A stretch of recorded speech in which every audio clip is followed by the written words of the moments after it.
estudio les hablamos desde Cali. El día de hoy aquí Andrés hablando para contarles un poco acerca del macrocaso 11 de la JEP, más conocido como el caso de violencia de género, que estipula el siguiente caso según las mismas páginas de la JEP y todo el hecho de investigación que hemos realizado. Bueno, nos indica lo siguiente.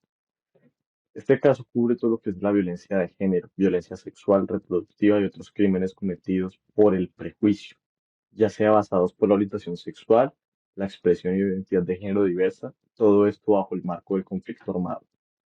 Esto se puede dividir en tres ítems principales. Número uno, la violencia causada por las FARC directamente a civiles de cualquier género, pero solamente por el género. Violencia causada por miembros de la fuerza pública civiles por el género. Y el tercer caso sería violencia de género directamente por el prejuicio al interior de la fuerza pública y las FARC-EP. Este caso, ¿qué busca de manera general? Bueno, este caso lo que busca es poder reunir en un solo sitio todos los derechos de las mujeres y de las personas LGBTIQ para dar un restablecimiento de todo este panorama y de todos estos derechos que fueron vulnerados a lo largo de todo el proceso de la FARC y de la JEP.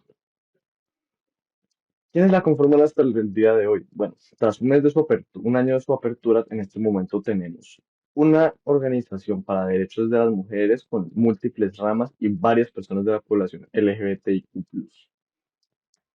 Un año de esta gestión nos ha permitido ver qué ha logrado hasta el momento y de hecho han hecho un par de cosas muy interesantes. Se ha hecho efectivo el registro de 35.178 víctimas para todos los actores del conflicto. Esto debido a hechos ligados a violencia sexual, reproductiva y de género. La fecha de aclaración de todos estos conflictos empieza desde 1957 hasta 2016. Ya han salido un par de cifras interesantes que me gustaría hacer recalco en ellos estudio. Primero que nada, el 89,2% de esas cifras son mujeres y el 35% sufrieron la violencia cuando eran niñas o adolescentes. Además, este análisis nos permitió establecer que la mayoría eran precisamente cometidos por paramilitares. Bueno, tuvimos la oportunidad de hablar con un experto de la Universidad del Externado y estos fueron sus pensamientos. La reparación colectiva es uno de los instrumentos más potentes que tiene la justicia transicional para resarcir de una u otra forma los daños causados por el conflicto armado. Veamos quiénes son los actores principales en este proceso. Como primero tenemos a la Jurisdicción Especial para la Paz, que esta es la JEP. Esta es la entidad encargada de investigar y juzgar los crímenes relacionados con el conflicto armado en Colombia. Está encabezada por magistrados especializados en temas de derechos humanos y justicia transicional.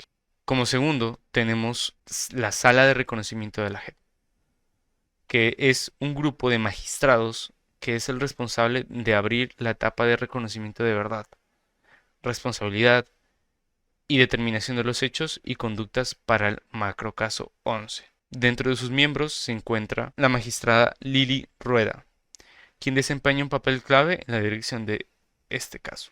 Como tercero tenemos las organizaciones de la sociedad civil.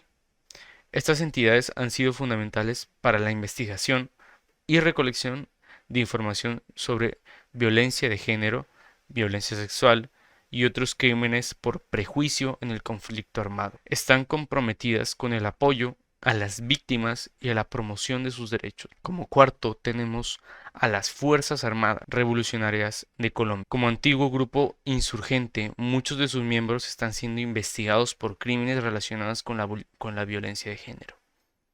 El macrocaso 11 incluye casos de violencia contra personas civiles y también contra sus propios compañeros de filas. Como quinto tenemos la fuerza pública. La investigación también incluye actos de violencia cometidos por miembros de la fuerza pública contra personas civiles. Esto incluye casos de violencia sexual, tortura y otros crímenes atroces. Como sexto tenemos la Fiscalía General de la Nación, que proporciona información clave a la JEP sobre actos de violencia cometidos durante el conflicto armado y trabaja en colaboración con la JEP para identificar y procesar a los responsables. El macrocaso 11 se centrará en tres subcasos que investigan la violencia de género y crímenes por prejuicio cometidos por distintos actores. Estos subcasos son: el subcaso 1 es relacionado con las violencias de género contra personas civiles cometidas por los miembros de FARC. El subcaso 2, que abarca las violencias de género cometidas por miembros de la fuerza pública contra personas civiles. El subcaso 3, que investiga violencias de género dentro de las FARC y la fuerza pública. La JEP también se ha comprometido a garantizar la seguridad y el anonimato de las víctimas proporcionando apoyo psicosocial y psicojurídico especializado. El objetivo final es buscar la verdad y la justicia para las víctimas de estos crímenes, así como establecer precedentes que ayuden a prevenir futuras violencias y a sanar las heridas del conflicto armado colombiano. Continuamos informando sobre los avances y las implicaciones de este importante caso en Colombia. Hola, soy Wilson y voy a hablar sobre el tercer punto, que nos pregunta qué papel desempeñó la JEP dentro de este marco del macrocaso Alfonso. El primer papel que desempeñó la JEP en este caso fue catalogar la violencia de género y violencia basada en prejuicios y violencia sexual.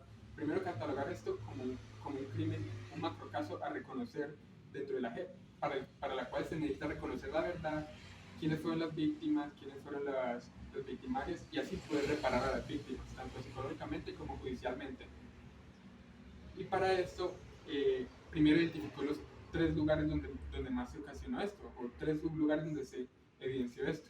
El primero fue causado por la FARC-EP hacia la población civil, donde ellos cometían estos crímenes de violencia de género, violencia sexual y por prejuicios hacia la población civil.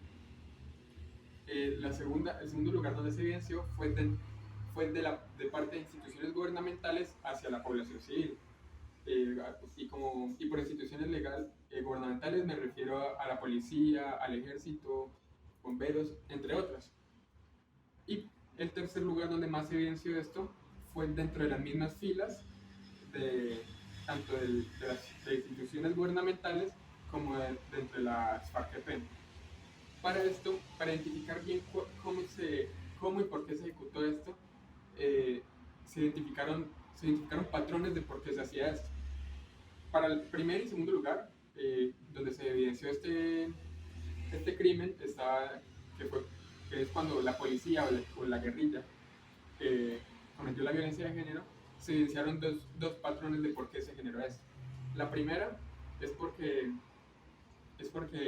simplemente por tener una orientación de género diferente, una orientación sexual diferente, pues simplemente lo hicieron.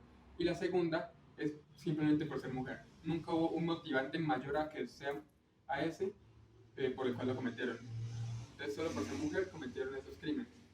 Y ahora la tercera, que es bastante importante y que cabe resaltar, es cuando se ejercieron esas violencias dentro de las instituciones, dentro de las filas, para lo cual se hallaron tres patrones diferentes de por qué se estableció. La primera es porque dentro de estos estos ejércitos, estas guerrillas, instituciones, hay como un orden según el género de la persona. O sea, hay un orden según si es hombre o mujer, por lo cual eso le da como privilegio al hombre y que para mantener este estatus hay que cometer estas violencias. El segundo es simplemente por el orden jerárquico que hay dentro del ejército, dentro de esas mismas guerrillas, ya sea un general o un comandante hacia rangos menores, que por X o Y motivos hace estos crímenes. Y por tercero, y no menos importante, es porque nunca hubo una prevención, nunca hubo sanciones ni culpables y castigos hacia estas personas que lo cometían. Y esto fue lo más importante que realizó. Seguido de esto fue cuando ya empezó a realizar la investigación completa, donde empezó a buscar las víctimas, los victimarios, empezó a buscar quiénes siguen activos ahora y qué causas y qué ocasionaron estas violencias hacia las víctimas. Hoy en día están buscando reparación tanto psicológica como judicial para las víctimas, en donde buscan que los victimarios de ese entonces paguen por sus actos y porque no pueden estar impunes. Y eso fue todo. La JEP está haciendo un buen trabajo y está desempeñando un rol para encontrar los culpables. Buen día, soy Sonia de Alcázar y les hablaré sobre el análisis y conclusiones que tenemos. El caso presentado, conocido como violencia basada en géneros, violencia sexual y violencia reproductiva y otros crímenes por prejuicios basados en la orientación sexual, la expresión y o identidad de género. diversas en el marco del conflicto armado colombiano. Es un paso crucial hacia la justicia y reconciliación colombiana. La Sala de Reconocimiento de la JEP ha tomado una postura decisiva al abrir estos macropasos, reconociendo la importancia de abordar de manera integral las violencias de género y prejuicios que han afectado a mujeres, niñas y personas con diversas orientaciones sexuales y identidades de género a lo largo del conflicto armado. El enfoque diferencial e interseccional adoptado por la JEP es esencial para comprender y abordar las complejas dinámicas de discriminación y violencias que han ocurrido en el contexto del conflicto armado. La identificación de patrones específicos de violencia, tanto por parte de grupos armados como de fuerza pública, muestra la urgencia de investigar y rendir cuentas por otros crímenes atroces. Es alentador ver cómo la Sala de Reconocimiento ha tomado medidas para asegurar el acompañamiento psicosocial y psicojurídico especializado en las víctimas, así como para garantizar la protección de su intimidad y seguridad, además de la incorporación de principios de diálogos restrictivos en el proceso y un compromiso con la verdad y la reconciliación de esas reparaciones. La apertura de su macropaso representa un avance significativo hacia la superación de la impunidad histórica que ha rodeado estas violencias de género y por prejuicio. Es fundamental que las organizaciones de sociedad civil continúen acompañando a las víctimas y participando en el proceso judicial, garantizando una justicia completa y duradera. Con todo esto podemos decir que la apertura del macrocaso 14 representa un avance significativo en la lucha contra la impunidad y la injusticia en Colombia. Es un acto de justicia para reconocer y enfrentar las violencias de género y por prejuicio que han ocurrido en el contexto de conflicto armado, y ustedes son los presentes de importancia para la construcción de una sociedad más justa, equitativa y pacífica para el país.